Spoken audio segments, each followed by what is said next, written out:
2-4 मिनिटं लेट झाला तरी पण एसटी चुकली असती आणि माझं काम राहिलं असतं, प्रमोशन राहिलं असतं. गडबड एवढी असते की प्रॉपर घरी रेडी व्हायला टाइम पण मिळत नाही.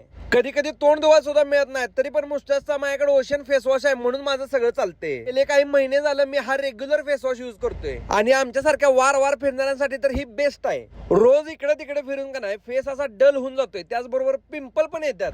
पण तुम्हाला सांगतो, जेव्हापासून हा मुस्टसचा ओशन फेस वॉश युज करायला चालू केले का नाही, फेस एवढा क्लिअर झालाय का नाही काय तुम्हाला सांगू. कारण की या फेस वॉश मध्ये आहे सॅलिसिलिक ऍसिड आणि ॲलेंटॉइन, जे की पिंपल्स आणि ऍक्ने ह्या दोन्हीला पण फाईट करते आणि ऍक्नेचे मार्क्स पण काढून टाकते. आणि यामध्ये आहेत नायसिनामाइड आणि मुलेटी, जे काय करते माहिती का, तुमची स्किनच डायरेक्ट ब्राईट करून टाकते. बघा माझा चेहरा. आणि फेस वॉश युज केले तुम्हाला एकदम असं कूल रिफ्रेशिंग मेंथॉल वाला फील येतोय. एवढं सांगून पण तुम्हाला जर माझ्यावर विश्वास बसत नसला तर फ्लिपकार्ट किंवा अमेझॉन वर जावा आणि डायरेक्ट ह्याचा रिव्ह्यू बघा. 11 लाख लोकांनी याला रिव्ह्यू दिलाय. आणि मेन म्हणजे किंमत ऐकून तुम्हाला शॉक बसणार आहे. 2 जर तुम्ही हे फेस वॉश बाय केलं तर तुम्हाला एक पडणार 125 रुपयाला फक्त. होय, त्यामुळे तुम्हाला पण ही जर फेस वॉश पाहिजे असेल तर कमेंट मध्ये फक्त बेस्ट असं लिहा आणि तुम्हाला डायरेक्ट DM ला लिंक येईल.